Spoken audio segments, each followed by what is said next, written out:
The human story is often one of ambition, conflict, and the relentless pursuit of power.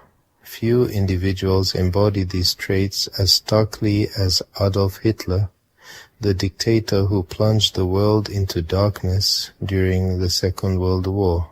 His regime's atrocities are well documented, a chilling testament to the destructive capacity of humankind. Yet, even in the face of overwhelming evidence, a shroud of mystery continues to surround Hitler's final days. Did Hitler really die in Berlin in 1945?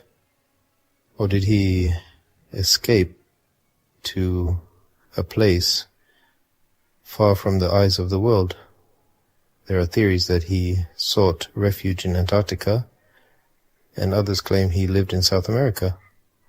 Today we will uncover the truth behind one of the most mysterious stories in history. We will delve into the official accounts, examine the evidence, and explore the alternative narratives that have captivated imaginations for decades. Join me as we journey into the heart of this historical enigma. The official narrative, the one embraced by most historians, paints a picture of a desperate man trapped in the ruins of a crumbling regime. With Allied forces closing in on his Berlin bunker, Hitler retreated further into the depths of his subterranean sanctuary, his dreams of a 1,000-year Reich crumbling around him. On April 30th, 1945, as Soviet troops battled their way towards the heart of the city, Hitler committed suicide. He and his newly wedded wife, Eva Braun, chose to end their lives rather than face capture and the inevitable consequences of their actions. According to eyewitness accounts from members of Hitler's inner circle, the Führer took his own life with a cyanide capsule, while simultaneously shooting himself in the head. The details of their deaths, meticulously recorded by the Soviets who were the first to reach the bunker, paint a grim picture. The bodies of Hitler and Braun were discovered in the bunker's garden, partially burned. They had been doused with gasoline and set alight in a final act of defiance. The Soviets, keen to prevent any possibility of a Nazi resurgence, took possession of the remains. Dental records were used to confirm Hitler's identity, and fragments of his jawbone were preserved as evidence of his demise. These fragments, along with other artifacts recovered from the bunker, became key pieces in the historical puzzle that continues to fascinate and intrigue us today. The official accounts, supported by eyewitness testimony and physical evidence, seem to confirm the end of Hitler's reign of terror. However, the circumstances surrounding his death, the chaotic nature of the fall of Berlin, and the Soviets' initial secrecy regarding their findings fueled speculation and gave rise to alternative narratives. The official story, though seemingly conclusive, contained inconsistencies that fueled doubt. The Soviets' hesitation to release their findings about Hitler's death raised eyebrows. Why the secrecy? Some wondered. If the evidence was clear, the lack of photographic evidence of Hitler's body fueled suspicion.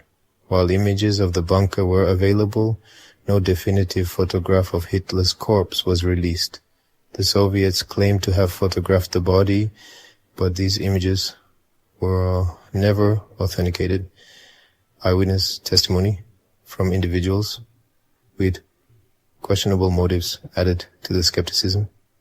Some witnesses claim to have seen Hitler alive after his reported death.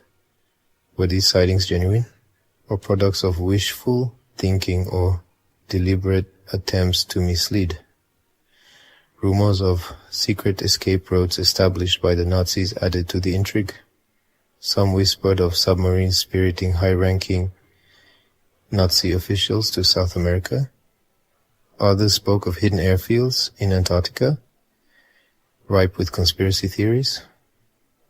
Declassified FBI documents reveal investigations into numerous leads and sightings of Hitler. These investigations, though inconclusive, show the seriousness with which the government took the possibility of Hitler's survival. The lack of a definitive burial site for Hitler further complicated matters. The absence of a grave left a void filled with speculation and conjecture. Chapter 3: The Antarctica Escape Theory. Perhaps the most intriguing of all the alternative narratives surrounding Hitler's demise is the theory that he escaped to Antarctica. This theory hinges on the notion that the Nazis established a secret base in Antarctica during the war. Proponents point to the 1938 Nazi expedition to Antarctica. This expedition explored and claimed a vast territory in Queen Maud Land.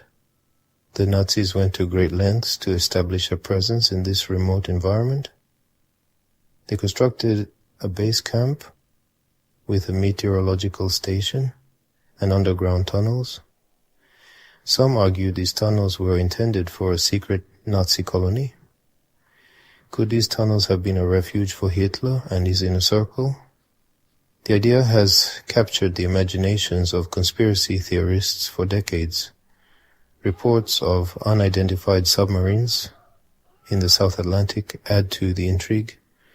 Some believe these submarines carried Nazi treasure and officials to Antarctica.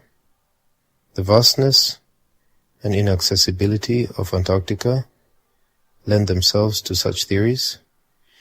It is a continent shrouded in mystery, where secrets could be easily buried. The harsh conditions make it an ideal location to hide from the world. While there is no concrete evidence, the theory persists, fueled by historical intrigue and fascination with one of history's most enigmatic figures. The question of whether or not Hitler truly perished in that Berlin bunker continues to spark debate and fuel speculation. Did he die by his own hand, as the official narrative maintains, or did he manage to escape and live out his days in some remote corner of the globe? In the end, there is no conclusive evidence that Hitler escaped, but the mystery surrounding his death remains. The lack of definitive proof, combined with the enduring fascination with Hitler's persona, ensures that the debate will likely continue for generations to come. Do you think he survived and lived elsewhere? Or are these just unproven theories?